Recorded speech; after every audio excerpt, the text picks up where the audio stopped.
E o Corinthians pode demitir ainda nessa quinta-feira o técnico Ramon Dias. Há uma reunião marcada e no vídeo de hoje do canal do Nicola te conto sobre a prioridade em relação a Dorival Júnior.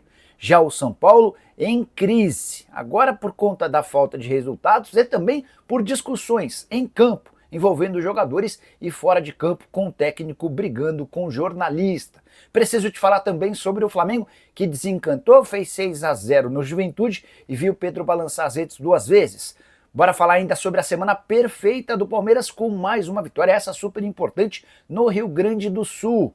Já Renato Gaúcho segue com 100% de aproveitamento à frente do Fluminense. Tem demissão no Grêmio, as últimas do mercado, bastidores, finanças e a seleção brasileira cada vez mais animada com a chance de ter Carlo Ancelotti como técnico.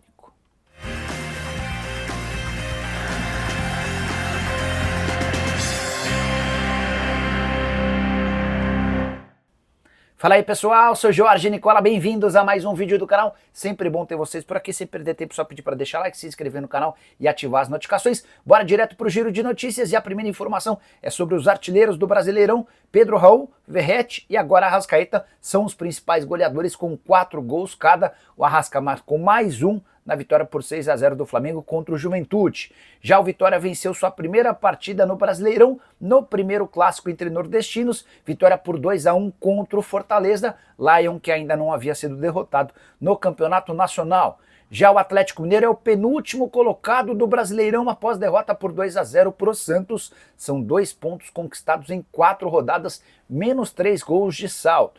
Para completar o giro de notícias, contar que a Neoquímica Arena vai receber Brasil versus Paraguai, jogo marcado para 10 de junho, às 21h45, pelas eliminatórias para a Copa. Enquanto isso, importante dizer que as semifinais da Champions League contarão com Arsenal versus PSG, Barcelona versus Inter de Milão. Para você, quem vence a Champions, já usa o espaço para comentário e registra a sua opinião, beleza? Bora falar agora sobre a CBF animada com a chance de contratar Carlo Ancelotti. Técnico italiano do Real Madrid é o plano A, B e C do presidente Edinaldo Rodrigues. Tanto é que o Jorge Jesus, que surge como uma segunda opção, nem sequer foi procurado pela CBF até agora. Por que há otimismo em relação à contratação do Carlo Ancelotti? Pela falta de resultados do Real Madrid, nessa quarta-feira o time espanhol foi eliminado nas quartas de final da Champions, perdendo de novo para o Arsenal. Já havia perdido por 3-0 fora de casa, nessa quarta perdeu por 2-1 para o Arsenal dentro de casa, resultado horroroso e muitas críticas ao trabalho do Carlo Ancelotti. O jornal Marca da Espanha chegou a fazer uma enquete com torcedores do Real e 70% deles pediram a saída do treinador. A discussão nesse momento é se vale a pena manter o Ancelotti até a final da Copa do Rei contra o Barcelona ou se dispensa o técnico antes. Final da Copa do Rei está marcada para 26 de abril. O Ancelotti já percebeu que a coisa não anda boa para ele e disse o seguinte depois do jogo, abre aspas, não há absolutamente nenhum tipo de problema em romper o contrato. No dia que terminar aqui, vou agradecer a esse clube. Pode ser amanhã, em 10 dias, em um mês ou em um ano. A única coisa que farei é agradecer, não há problema em romper o contrato antes, fecha aspas. Ele faz essa colocação quando perguntado sobre a chance de ser demitido, até porque o Carlo Ancelotti já disse que não cogita a hipótese de pedir demissão, mas se for dispensado, sairá pela porta da frente. Só para completar, é importante lembrar que Jürgen Klopp e Zinedine Zidane são hoje os mais cotados para assumir o gigante Real Madrid. Bora falar agora sobre a terceira demissão de técnico na Série A do Brasileiro em apenas 4 rodadas, média impressionantemente preocupante. A nova vítima, Gustavo Quinteiros, técnico argentino, que foi dispensado pelo Grêmio depois de derrota por 4-1 para o Mirassol, em Mirassol, no interior de São Paulo. O Grêmio emplaca sua terceira derrota seguida no Campeonato Brasileiro. Passagem do Quinteiros, que veio cheio de cartaz da Argentina, não foi boa. Foram 19 jogos, 11 vitórias, 4 empates e 4 derrotas. Esse número até relevante de vitórias está muito associado a um campeonato gaúcho de nível mais fraco. No Campeonato Brasileiro, o time está na zona de rebaixamento com a 17ª colocação. E o novo técnico do Grêmio vai ter de assumir o time para tirá-lo do Z4, além de brigar por classificação contra o CSA na Copa do Brasil e também na Sul-Americana, onde o Grêmio é o vice-líder. Só para completar uma lembrança importante, essa demissão do Quinteiro se dá antes do jogo contra o Internacional marcado para o fim de semana. os outros técnicos que já haviam sido demitidos nesse Campeonato Brasileiro: Mano Menezes na primeira rodada do Fluminense, Pedro Caixinha depois da terceira rodada no Santos. Nicola, mas quem vai assumir o Grêmio? Essa é a pergunta do milhão. Entre os técnicos desempregados hoje, vale a lembrança de Mano Menezes, Dorival Júnior, Tite, Hernan Crespo e Fernando Diniz. Bora falar agora sobre Neymar. Será que a chance de o grande craque do futebol brasileiro pendurar suas chuteiras? Pergunto isso porque mais uma vez o Neymar saiu sentindo contusão. Ele havia ficado 42 dias fora por conta de uma lesão muscular na coxa. Retornou no final de semana na derrota por 1-0 contra o Fluminense, jogou o segundo tempo. Nessa quarta-feira foi titular no confronto entre Santos e Atlético Mineiro, mas só conseguiu resistir a 32 minutos. Desde os 28 minutos ele já levava a mão à coxa esquerda, a mesma que havia atrapalhado seu futebol, a sua passagem pelo Santos, e saiu aos prantos, chorando. Não quis dar entrevista depois da partida, e a pergunta que fica de especialistas no meio é se Neymar ainda pode atuar em alto nível. O Pilhado chegou a dizer na Jovem Pan que não descarta uma aposentadoria do Neymar. Eu acho que essa chance é muito pequena, para não dizer zero, mas a impressão que eu tenho é de que se o Neymar não mudar seu estilo de vida e se tornar um cara mais profissional e dedicado ao futebol, certamente não conseguirá voltar a jogar em alto nível. Essa nova lesão é ainda mais prejudicial à ideia do craque de deixar o Santos para jogar num gigante do futebol europeu. Se ele levar mais 15, 20 dias, é possível que quase não dispute mais partidas até a paralisação na metade do ano, deixando uma imagem bastante ruim para clubes europeus. Só para completar, é importante o registro de que o Santos fez 2-0 no Galo, quebrando uma sequência ruim de resultados sob o comando do Pedro Caixinha. Técnico na oportunidade, nessa quarta-feira, foi César Sampaio, que assumiu interinamente o Peixe. Para completar sobre o Neymar, até aqui 9 partidas com 3 gols e 3 assistências. Bora falar agora sobre o Palmeiras na melhor semana de sua temporada em 2025. Semana que começa com vitória contra o Cerro Porteño na Libertadores da América, que passa por uma vitória convincente e justa contra o Corinthians na Arena Barueri e termina com vitória por 1-0 contra o Internacional em Porto Alegre. Com um detalhe importante: o Inter era o único time da Série A do Brasileiro que ainda não havia sido derrotado em 2025. Eram 17 jogos de invencibilidade, com 11 vitórias e 6 empates. Palmeiras adotou um sistema defensivo bem sólido, deu poucas oportunidades para o Colorado e se aproveitou de mais uma boa atuação do Felipe Anderson, de um grande jogo do Richard Rios e de uma atuação até surpreendentemente positiva do Agustin Giai para vencer por 1-0. O gol foi marcado pelo Facundo Torres. Resultado que mantém o Palmeiras na ponta do Campeonato Brasileiro ao lado do Flamengo. O Palmeiras está atrás pelo saldo de gols e que permite ao Verdão chegar à 5ª vitória consecutiva. São 7 jogos sem perder. É que antes desses 5 jogos de vitórias consecutivas, o Palmeiras também havia empatado contra o Corinthians e o Botafogo. O Verdão de Abel Ferreira, enfim, parece ter encontrado um rumo, com melhores opções no campo de ataque e jogando de forma coletiva. Eu gostaria que você, palmeirense, usasse o espaço para comentário para registrar sua opinião sobre o tema. Beleza? Bora mudar de assunto e falar sobre Renato Gaúcho, que à frente do Fluminense vai muito bem, obrigado. Ele conheceu nessa quarta-feira sua 4ª vitória em 4 jogos, 100% de aproveitamento. Essa vitória é certamente mais importante, 2-0 contra o Corinthians na Neoquímica Arena. Antes, o Fluminense do Renato já havia vencido o Red Bull Bragantino por 2-1, o San José da Bolívia por 5-0 e o Santos por 1-0.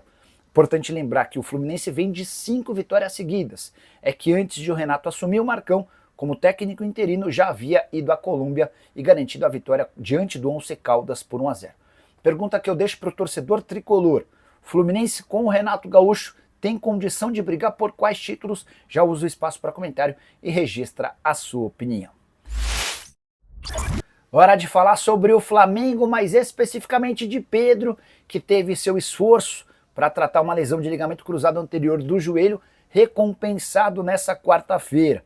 O centroavante foi utilizado nos 33 minutos finais da vitória contra o Juventude e marcou 2 dos 6 gols, placar de 6-0 para o Flamengo. Os gols marcados pelo Fla por Plata, Pulgar, Danilo, Arrascaeta e o Pedro fechando a conta. Pedro havia entrado na reta final da partida, balançou as redes pela primeira vez de cabeça aos 25 e fechou a participação com um gol no rebote de um pênalti que ele mesmo perdeu aos 34 minutos do segundo tempo. Só para lembrar que o Pedro voltou de uma cirurgia no joelho depois de 7 meses, quando nesse momento o protocolo de recuperação prevê 8 a 9 meses. O Neymar precisou de 1 ano e 1 mês para voltar a jogar. E essa volta muito precoce tem muito a ver com toda a dedicação do Pedro, que seguiu absolutamente à risca os protocolos estabelecidos pelo Flamengo e contratou uma equipe de recuperação que estava ao lado dele praticamente todos os dias em sua casa. Então o Pedro fazia 3 sessões de recuperação diárias e dessa maneira conseguiu retornar antes do tempo. Com 2 gols ele havia voltado a jogar pelo Fla na derrota contra o Central Córdoba. Jogou apenas alguns minutos. Depois ficou de fora da partida contra o Grêmio e agora com 33 minutos em campo já balançou as redes 2 vezes. Pedro, que tem números extremamente interessantes antes de se machucar. Em setembro do ano passado somava 43 partidas e 30 gols na temporada passada. É de se imaginar que agora recupere esse status de goleador. Só para registrar mais uma coisa importante no Flamengo, público baixo para a vitória por 6 a 0 contra o Juventude e muitos protestos contra o presidente BAP. O motivo dos 31 mil presentes e dos 28.931 pagantes, o preço dos ingressos, a arrecadação final, a bruta, ficou em 2.200.000 reais. Bora te explicar agora sobre o caos no São Paulo, que até conseguiu um resultado bom, 2 a 2 contra o Botafogo no Rio de Janeiro, mas, de novo, teve a vantagem e não soube segurar. 4º jogo do São Paulo sem vitória no Campeonato Brasileiro, são 4 empates, que colocam o tricolor muito mais perto da zona do rebaixamento do que qualquer outra coisa. E o 2 a 2 no Rio de Janeiro foi marcado por discussões. Primeira delas, logo depois do apito final, o Alan Franco, revoltado com o gol que o São Paulo sofreu, foi cobrar na frente de todo mundo o Luciano. O Luciano tentou evitar um climão e o André Silva, que saiu em defesa do atacante, foi quem se expôs mais. O Alan Franco ficou revoltado com o André Silva e tentou ir para cima, precisou ser separado pela turma do Deixa Disso, até o Alexander Barbosa, que é zagueiro do Botafogo, e assim como o Alan Franco, argentino, entrou na parada para evitar uma confusão maior. Por falar em confusão, depois da partida, na entrevista coletiva, Luiz Ubeldia ficou nervoso com o jornalista Gabriel Sá, que cobre o São Paulo. Ele não gostou de uma das perguntas e chegou a perguntar se o jornalista era torcedor do Palmeiras ou do Corinthians, como dizendo que ele estava lá apenas para criar crise e tumulto. Diante desse cenário, aumenta a chance de Zubeldia ser demitido depois da partida contra o Santos, marcada para domingo no Morumbi. O grande nome dos sonhos segue sendo Dorival Júnior, mas agora com uma concorrência importante. Daqui a pouco eu te explico sobre o interesse corintiano no Dorival. Só para completar, preciso te atualizar também sobre o tricolor, a notícia mais triste da quarta-feira, o risco de Caleri não jogar mais na temporada de 2025. Ele acabou entrando no segundo tempo e sofreu um tranco no joelho, e há uma suspeita de rompimento cruzado anterior do ligamento. Dessa maneira, se confirmado em exames que acontecem nessa quinta-feira, Caleri pode voltar apenas em 2026. Agora sim, bora falar sobre o Corinthians. Ramon Dias corre enorme chance de ser demitido nas próximas horas. Há uma reunião marcada pelo departamento de futebol para discutir a saída do treinador argentino. O presidente Augusto Melo está bastante irritado com a falta de repertório. E a situação se tornou ainda mais delicada para o Ramon Dias, depois da derrota por 2 a 0 em casa, na Neoquímica Arena, e das declarações de Memphis Depay, que detonou a parte tática do Corinthians. Dá uma olhada no que disse o holandês, abre aspas: acho que perdemos muitos jogos porque não estamos atentos nos detalhes táticos.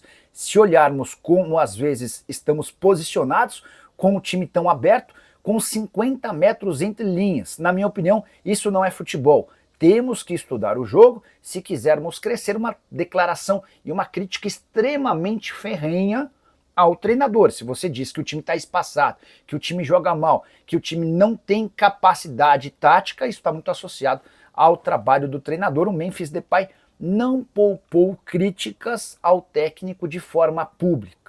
Quero dizer que o Fabinho Soldado, que é um homem forte do futebol do Corinthians, é contrário à demissão do Ramon Dias. Mas, diante de toda a pressão e agora também da participação do Memphis, a tendência é que o Ramon Dias caia. Até porque o Augusto, que está em situação extremamente crítica na presidência do Corinthians, correndo o risco de deixar o clube por 3 situações diferentes, precisa de um fato novo, de uma agenda positiva. e a contratação de um novo técnico certamente lhe garantiria um pouco mais de conforto.